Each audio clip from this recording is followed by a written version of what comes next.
ప్రతి 50,000 రూపాయల విలువైన బంగారు ఆభరణాలు కొనుగోలుపై 200 మిల్లీగ్రాముల gold coin, studded uncut and polki jewellery కొనుగోలుపై 300 మిల్లీగ్రాముల గోల్డ్ కాయిన్, డైమండ్ జ్యువెలరీ కొనుగోలుపై 400 మిల్లీగ్రాముల గోల్డ్ కాయిన్ ని అదనంగా పొందండి. నా తరపు నుంచి, మలబార్ తరపు నుంచి మీ అందరికీ దీపావళి శుభాకాంక్షలు. నమస్తే, P9 న్యూస్ కు స్వాగతం. ప్రకాశం జిల్లా కమ్మవారి సేవా సంఘం ఆధ్వర్యంలో నిర్మిస్తున్న కమ్మ భవన్ భూమి పూజకు ఒంగోలు శాసనసభ్యుడు దామచల జనార్దన్ ముఖ్య అతిథిగా హాజరయ్యారు.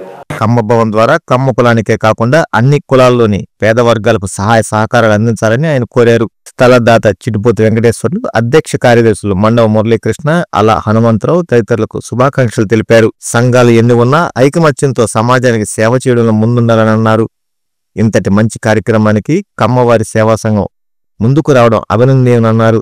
అధ్యక్షులు మండవ మురళీకృష్ణ మాట్లాడుతూ కమ్మ భవన్ నిర్మాణ భూమి పూజకి హాజరైన దామచల జనార్దన్కు కృతజ్ఞతలు తెలిపారు.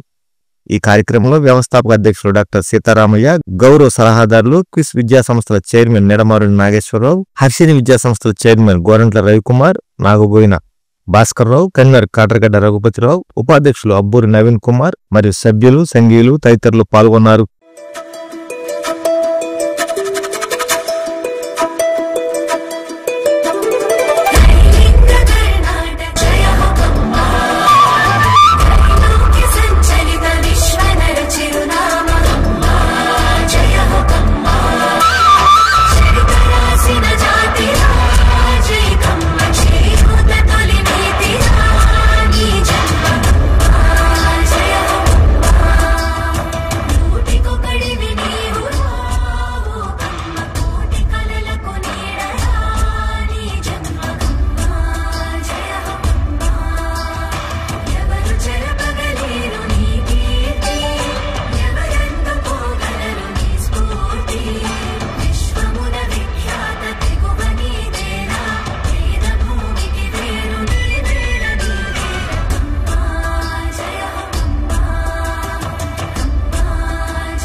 మురళి గారు, అదేవిధంగా సెక్రటరీ హనుమంతరావు గారు, వీళ్ళందరూ కూడా కలిసి అందరూ కూడా ఈరోజు ఇక్కడ భూమి పూజ చేసుకోవటం, ఒక ఆఫీస్ కట్టుకోవటం, ఒక మంచి ఆలోచనతో వీళ్ళందరూ కూడా ముందుకు వెళ్తూ ఉన్నారు.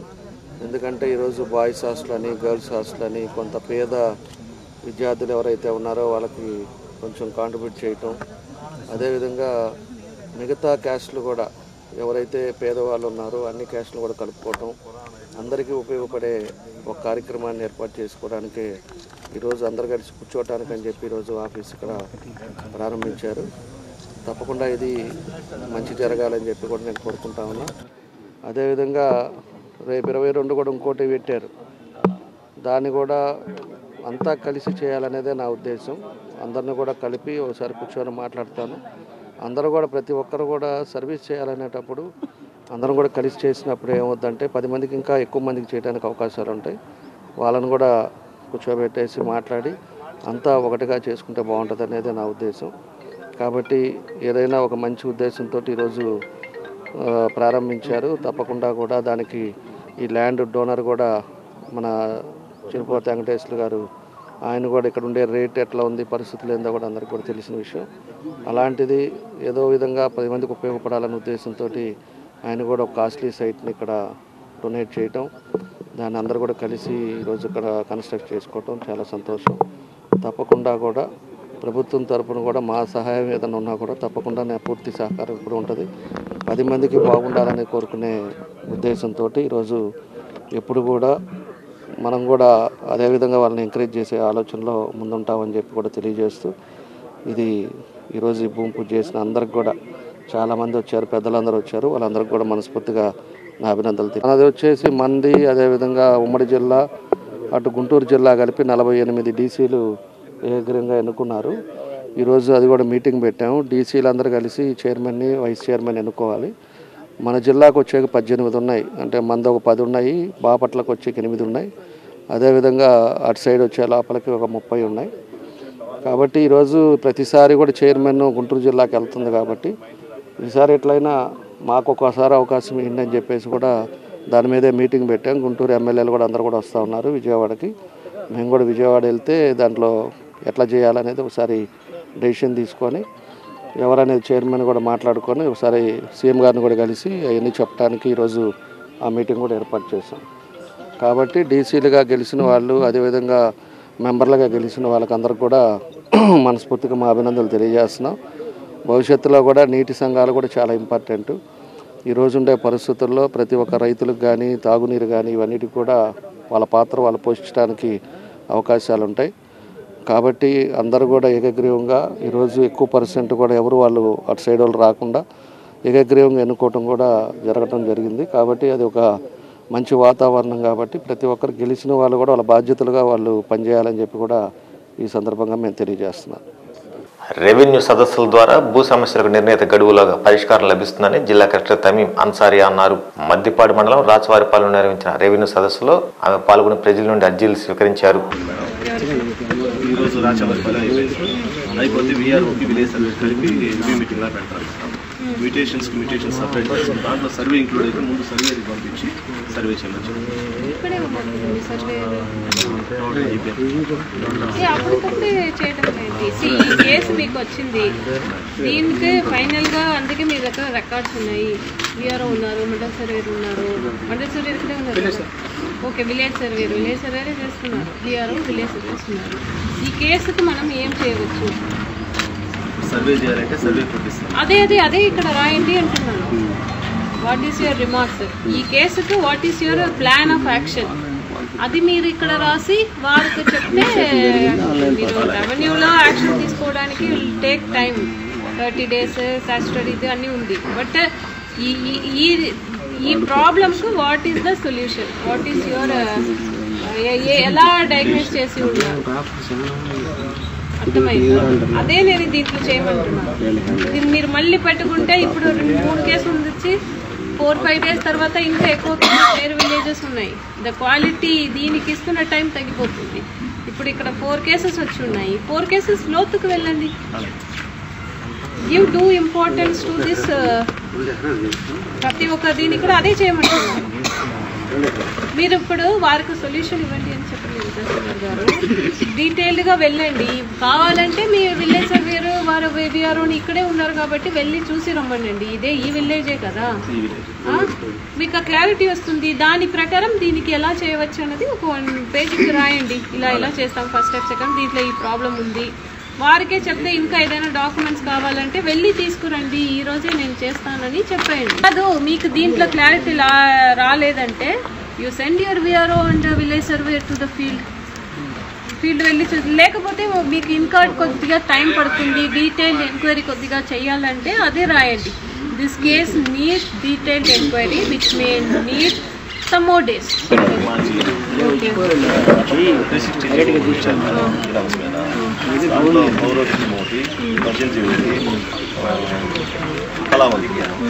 ఈ 3 తప్ప మిగిలిన కూడా చేస్తున్నాం.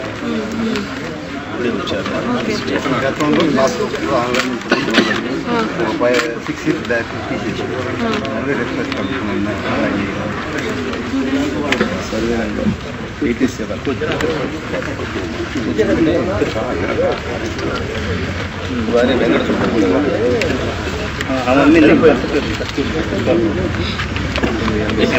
40 సెంట్లు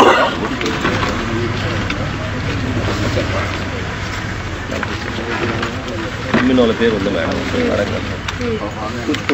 ప్రాథమిక దశలోనే క్యాన్సర్ను గుర్తించగలిగితే క్యాన్సర్ బారిన పడిన వారిని కాపాడవచ్చని పలువురు వైద్యులు అన్నారు. డాక్టర్ తానియా 83వ జయంతిని పురస్కరించుకుని ఒంగోలు మంగమూరు రోడ్లోని బేతూన్ నర్సింగ్ హోంలో క్యాన్సర్ అవగాహన సదస్సు నిర్వహించారు. ఐద్వా, Ongole HCG MNR cancer centre సంయుక్తంగా నిర్వహించిన క్యాన్సర్ అవగాహన సదస్సులో క్యాన్సర్ కారక లక్షణాలు ప్రాథమిక స్థాయిలో గుర్తించగలిగితే ప్రమాదం స్థాయి తగ్గుతుందని, ప్రతి నెల క్యాన్సర్కి సంబంధించిన పరీక్షలు నిర్వహించుకోవాలని డాక్టర్ ఉదయని తెలిపారు. ముఖ్యంగా మహిళల్లో క్యాన్సర్ కారక లక్షణాలు ఎక్కువగా ఉన్నాయని, బ్రెస్ట్ క్యాన్సర్ బారిన పడి చాలా మంది మహిళలు తనువులు చాలిస్తున్నారని అన్నారు. ముఖ్యంగా అవగాహన లేకపోవడం, క్యాన్సర్ అంటే భయం కలగటం లాంటివి ఉండటం వల్లే క్యాన్సర్తో చనిపోతున్నారని, మొదటి దశలోనే క్యాన్సర్ను గుర్తించగలిగితే క్యాన్సర్ నయమవుతుందని అన్నారు. బేతూన్ నర్సింగ్ హోం వ్యవస్థాపకులు doctor N Rangarao, doctor Udayani, doctor Purushottam, doctor Sandeep Prakash, MNR cancer centre doctor Deepti పాల్గొని అవగాహన కల్పించారు. ఐద్వా జిల్లా కార్యదర్శి కంకనాల రమాదేవి కార్యక్రమానికి అధ్యక్షత వహించారు. ఈ కార్యక్రమంలో SK Nagur, B Ramadevi, G Adilakshmi, P Rajeshwari తదితరులు పాల్గొన్నారు. ఆహారంలో కూడా అది మన భాగంలో, మన శరీరంలో భాగంలాగా అంతగా ప్లాస్టిక్ అనేది అంతగా నిండిపోయింది ప్రపంచం అంతా. సో ఆ ప్లాస్టిక్ వాడకం తగ్గించాలి. తర్వాత గ్లోబల్ వార్మింగ్ అనేది మనం మనిషి అనేవాడు మిగతా జీవులన్నింటినీ పక్కకు నెట్టేసి మితిమీరి మనం న్యాచురల్ రిసోర్సెస్ని వాడుకోవడం వల్ల ఈ గ్లోబల్ వార్మింగ్ వల్ల వచ్చే మార్పులు, దానికి తోడు వచ్చే వైరల్ ఇన్ఫెక్షన్స్ కావచ్చు, పెద్ద పెద్ద పాండమిక్స్ కావచ్చు, ఈ క్యాన్సర్స్ కావచ్చు, వీటన్నిటిలో మన వంతు ఎంత, మనం ఎంతవరకు మనం చేయగలుగుతాం, మన పర్సనల్గా మన ఆరోగ్యాన్ని ఎలా కాపాడుకోగలుగుతాం, ముందు తరాలకి ఇంకా బెటర్గా ఉండే భూమిని, చుట్టూ ఉన్న వాతావరణాన్ని మనం ఎట్లా అందించాలి ముందు తరాలకి అనే ఒక బాధ్యత కూడా మన ప్రతి ఒక్కరి మీద తగులుతుంది. తర్వాత ఆ గడ్డ మీద ఉన్న స్కిన్ అంటే చర్మం మీద మార్పులు రావడం, డ్రైగా అయిపోవడం, గుంటలు పడినట్టుగా అవ్వడం, తర్వాత స్కిన్ మీద అల్సర్ అంటే పుండులాగా తయారవడం, తర్వాత నిప్పుల్స్ అనేవి లోపలికి వెళ్ళిపోవడం, బ్రెస్ట్ టిష్యూ లోపలికి వెళ్ళిపోవడం, తర్వాత నిప్పుల్స్లోంచి బ్లీడింగ్ కానీ లేకపోతే పాల్లాగా కానీ ఏదైనా వేరే రకంగా డిశ్చార్జ్ అనేది రావడం, ఇవన్నీ బ్రెస్ట్ క్యాన్సర్ లక్షణాలు. ఈ లక్షణాలన్నీ ఉన్నప్పటికీ కూడా మన ఇండియాలో కనుక తీసుకుంటే బ్రెస్ట్ క్యాన్సర్ అని వాళ్ళకి అనుమానం వచ్చిన తర్వాత ఆడవాళ్ళలోనే ఎందుకు ఎక్కువగా ఉందంటే మేడం ఇందాక ఆల్రెడీ చెప్పారు, ఎక్కువ భాగం వాళ్ళ టైం అంతా ఫ్యామిలీతో గడపడం, ఫ్యామిలీని ఎక్కువగా సపోర్ట్ చేయడానికి తీసుకోవడం, వాళ్ళ ఆరోగ్యాన్ని నెగ్లెక్ట్ చేయడము, ఏదైనా సింటమ్స్ వచ్చినప్పుడు తొందరగా డాక్టర్ దగ్గరికి రాకపోవడము, వీటి వల్ల మనకి ఆడవాళ్ళలోనే ఎక్కువ క్యాన్సర్ కేసులు నమోదవుతుంది. ఇంతేకాకుండా క్యాన్సర్ అనేది ఎందుకు ఎక్కువగా వస్తుంది అన్నప్పుడు అధిక బరువు ఉండడము, దాంతోపాటు ఈ బీపీ, షుగర్ అలాంటివి కంట్రోల్ లేకుండా ఉండడము, ఆల్కహాల్ తీసుకోవడము, స్మోకింగ్ అంటే చుట్ట కానీ, బీడీ కానీ, పాన్ పరాక్ ఇవన్నీ ఎక్కువగా తీసుకోవడము, కొన్ని రకాల ఇన్ఫెక్షన్లు మేడం చెప్పినట్టు హెచ్పివి వైరస్, మరి H pylori infection. Congress party రాష్ట్ర అధ్యక్షురాలు వైఎస్ షర్మిలారెడ్డి ప్రతిపక్ష హోదాలో ప్రజా సమస్యలపై నిరంతరం తమ పోరాటం కొనసాగిస్తున్నారని ప్రకాశం జిల్లా కాంగ్రెస్ పార్టీ అధ్యక్షులు షేక్ సైదా అన్నారు. ఒంగోలులోని కాంగ్రెస్ పార్టీ జిల్లా కార్యాలయంలో రాష్ట్ర కాంగ్రెస్ పార్టీ అధ్యక్షురాలు షర్మిలారెడ్డి జన్మదిన వేడుకలు ఘనంగా నిర్వహించారు. జిల్లా అధ్యక్షులు షేక్ సైదా ఆధ్వర్యంలో జరిగిన జన్మదిన వేడుకల్లో పలువురు కాంగ్రెస్ పార్టీ నాయకులు, కార్యకర్తలు పాల్గొని ఆమెకు జన్మదిన శుభాకాంక్షలు తెలిపారు.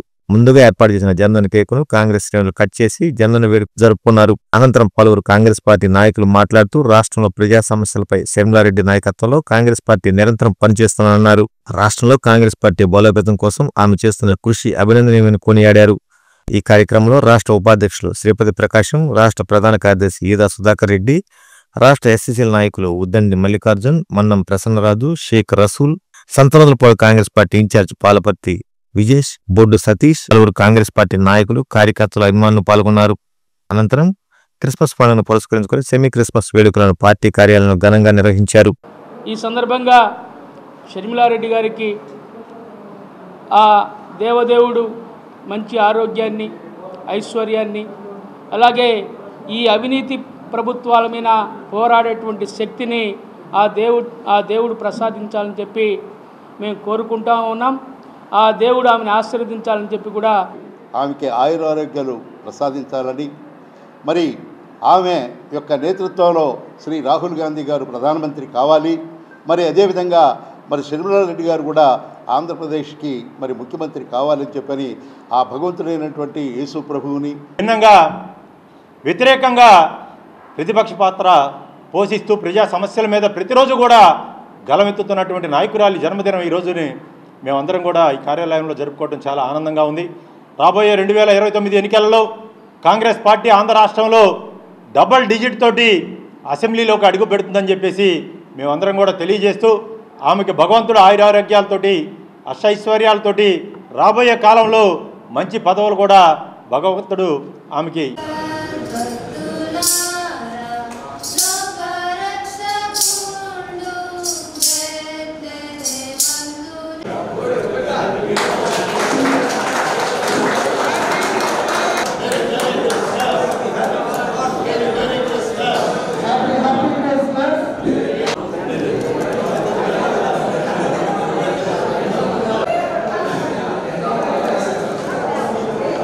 వెనుకబడిన జిల్లా అభివృద్ధికి 10,000 కోట్ల రూపాయలు కేటాయించాలని సిపిఎం నూతన జిల్లా కార్యదర్శి షేక్ మహబూబ్ డిమాండ్ చేశారు. స్థానిక సిపిఎం కార్యాలయంలో ఏర్పాటు చేసిన మీడియా సమావేశంలో ఇటీవల నిర్వహించిన ఆ పార్టీ జిల్లా మహాసభల్లో ఆమోదించిన తీర్మానాలు వెల్లడించారు.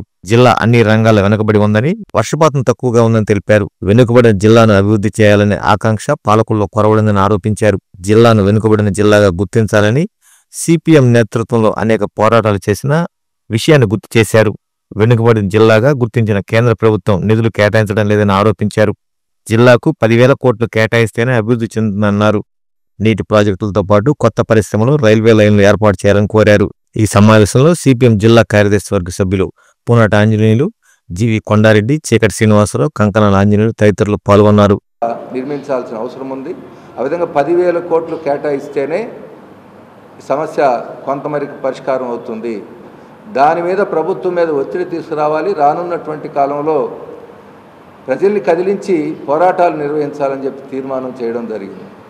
రెండోది వెలుగొండ ప్రాజెక్టు ప్రభుత్వాలు మారుతూ ఉన్నాయి, కానీ వెలుగొండ ప్రాజెక్టు పూర్తి కాల. ఇప్పటికే దఫదఫాలుగా పెంచుకుంటూ 6,000 కోట్లకు పైగా ఖర్చు చేశారు. ఇప్పుడు కేవలం 400 కోట్ల రూపాయలకి లోపుగానే కేటాయించడం జరిగింది. దీనితో ఏ మూలకి సరిపోవు. ఇప్పుడు తక్షణమే 1,500 కోట్లు కేటాయిస్తే పనులు ప్రారంభించవచ్చు. ఇంకా పూర్తి కావాలంటే 4,000 కోట్లు కేటాయించాలి. ఆర్ఆర్ ప్యాకేజీ ఇవ్వకుండా పని పూర్తి కానటువంటి పరిస్థితుల్లో ఖచ్చితంగా వెలుగొండ ప్రాజెక్టు కోసం దాన్ని సత్వరమే పూర్తి చేయాలని చెప్పి ప్రభుత్వం మీద ఒత్తిడి తీసుకురావాలి అని చెప్పి తీర్మానించడం జరిగింది.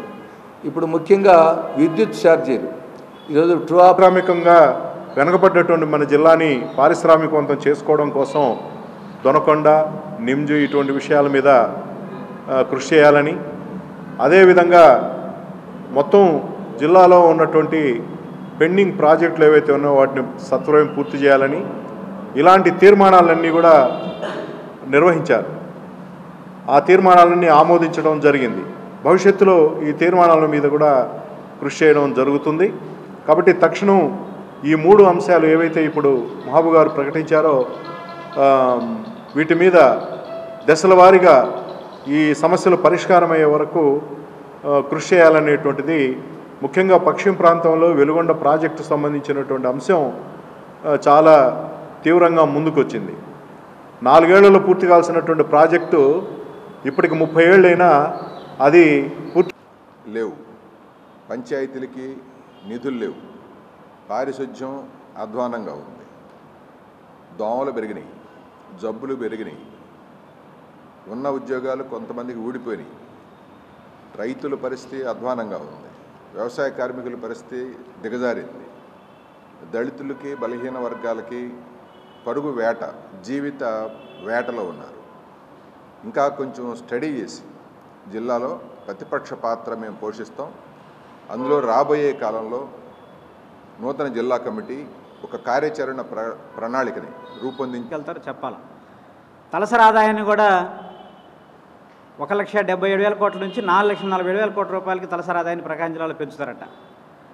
అట్లాగే 50,000 కోట్ల ఆదాయం నుంచి 1,70,000 కోట్ల ఆదాయాన్ని పెంచుతారంట. ఇవన్నీ ఈ గణాంకాలు మరి పరిశీలిస్తే అంకెలు గారెడ్డి చేయటం, కొత్త కొత్త పదాలు చెప్పి ప్రజలు మభ్యపెట్టడం తప్పితే ప్రకాశం జిల్లా అభివృద్ధి మీద ఈ ప్రభుత్వానికి చిత్తశుద్ధి ఉన్నట్లుగా కనిపించట్లేదు.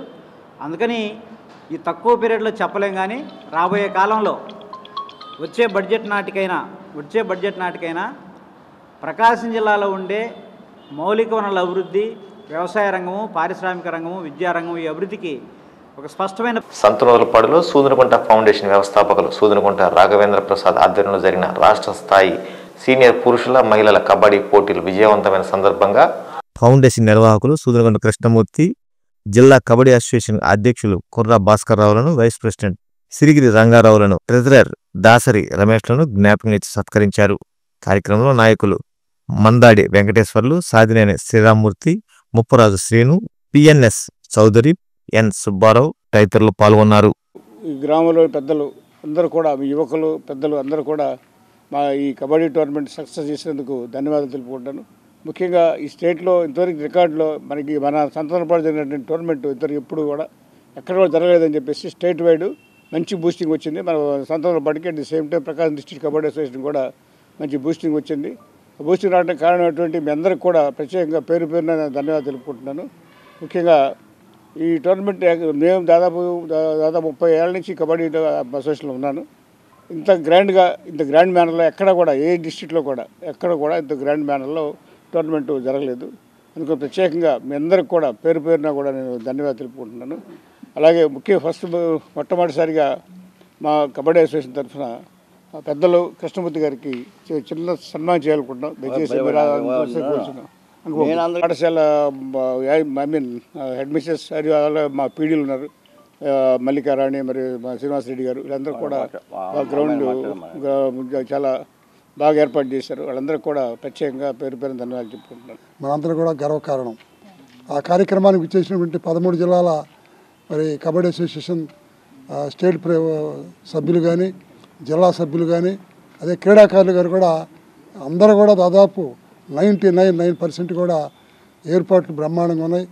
మా యొక్క మీ ఆతిథ్యం కూడా బాగా ఉంది, బ్రహ్మాండంగా ప్రోత్సహించారని చెప్పేసి కూడా అందరూ అటు క్రీడాకారులు కానీ, అటు కోచ్లు కానీ, మేనేజర్లు కానీ కూడా చెప్పడం జరిగింది.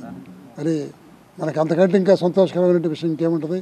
కాబట్టి మరి ఈ కార్యక్రమాన్ని ఏర్పాటు చేయటంలో మరి ముందుండి నడిపించినటువంటి మా పెద్ద అయిన కృష్ణమూర్తి గారికి, డాక్టర్ గారికి, మరి వాళ్ళందరూ మా అందరికీ అందుబాటులో ఉండి ఎప్పటికప్పుడు మాకు కూడా సూచనలు ఇస్తూ మాకు కావాల్సిన ఏర్పాట్లు కూడా సహకరించినటువంటి ముఖ్యంగా యువ నాయకుడు వెంకటేశ్వర గారికి, మరి గ్రామ తెలుగుదేశం పార్టీ నాయకులకు కూడా ధన్యవాదాలు తెలుపుకుంటూ రాబోయే రోజుల్లో కూడా వెంటనే కాకపోయినా ఇంకా 2 సంవత్సరాలు 3 సంవత్సరాలకైనా మరలా కూడా నూతలపాడులోనే రాష్ట్ర లెవెల్లో కార్యక్రమం పెట్టాలా.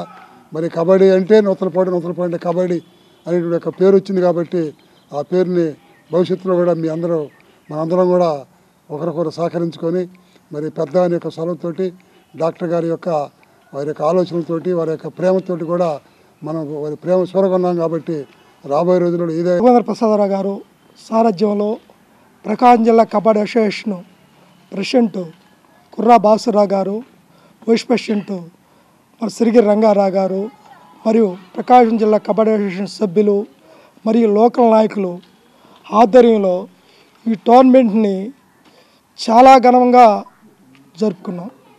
మరలా ఈ టోర్నమెంట్ చేయాలంటే ఈ నూతలపాడులోనే ఈ హై స్కూల్ గ్రౌండ్లోనే చేయగలం మనం. ఇప్పుడు నేషనల్ టోర్నమెంటు మా ప్రకాశం జిల్లా కబడ్డీ అసోసియేషన్ ఆధ్వర్యంలో చేయాలని తలపెట్టున్నాం. మీరందరూ సహకరించి, కృష్ణమూర్తి గారు, రాఘవేంద్ర ప్రసాద్ గారు సహకరించి ఆ టోర్నమెంట్ సూదనగుంట వారి వంశీయులందరికీ కూడా నేను సభాముఖంగా ధన్యవాదాలు తెలియజేస్తున్నాను. మరొకసారి అలాంటి పండుగలు ఇక మేము ఈ వయసులో ఇప్పుడు 62 సంవత్సరాల్లో ఉన్నాం, మరలా ఎప్పుడు ఇలాంటి ప్రోగ్రామ్స్ చూస్తామనేటటువంటిది మేము ఎదురు చూస్తూ ఉన్నాం సార్. మీకు మరొక్కసారి మేము మా పాఠశాల తరపున మేము అక్కడ ఉన్నటువంటి వాటిని వీక్షించినందుకు మీకు అందరికి కూడా మా పాఠశాల తరపున మీకు ప్రత్యేకమైనటువంటి ధన్యవాదాలు తెలియజేస్తున్నాం సార్. అక్కడ గ్రౌండ్ పర్మిషన్ అనేటటువంటిది ఏం లేదు భాస్కర్రావు సార్, జస్ట్ వాళ్ళకి ఏదో ఇంటిమేట్ చేసాము, అది మీ సహకారంతో మీ ఆధ్వర్యంతో అవన్నీ జరిగినటువంటివి అంతే తప్ప జస్ట్ ఒక ఫోన్ కాల్ తోటి మీ ఇచ్చినటువంటి కృషితోటి మీరు ఇచ్చినటువంటి ఒక భరోసాతోటి వాళ్ళతో మాట్లాడితే వాళ్ళు ఇచ్చినటువంటి సార్, అంతే తప్ప మనం చేసినటువంటిది ఏం లేదు. ఈ వార్త సమాప్తం. నమస్కారం. గుండె సంరక్షణ కోసం మరింత జాగ్రత్త తీసుకోవడం అవసరం. ప్రకాశం, నెల్లూరు, కర్నూలు జిల్లాల్లో తొలిసారిగా ఆస్టర్ రమేష్ హాస్పిటల్స్ ఒంగోలులో అత్యాధునిక 160 స్లైడ్స్ UCT 780 స్కానర్ అందుబాటులోకి తెచ్చాయి. Computerised tomography, coronary angiography, CTCA దీనివల్ల సాధ్యమవుతుంది. CTCA పరీక్ష వల్ల గుండెకు రక్త సరఫరా చేసే కరోనరీ ఆర్టరీస్ కి జబ్బు చేసిందేమో తెలుసుకోవచ్చు. గుండెపోటు వస్తుందన్న దానికి అదే తొలి హెచ్చరిక. ఇతర పరీక్షలతో పోలిస్తే ఈ ఆధునిక పరీక్ష వల్ల ఎన్నో ఉపయోగాలున్నాయి. అసలు సమస్యని కరెక్ట్గా తెలుసుకుని తగిన వైద్యం చేసే వీలుంటుంది. గుండెకు సంబంధించిన ఏ సమస్య ఉన్నా ఆస్టర్ రమేష్ హాస్పిటల్స్ మీకు కొండంత అండ.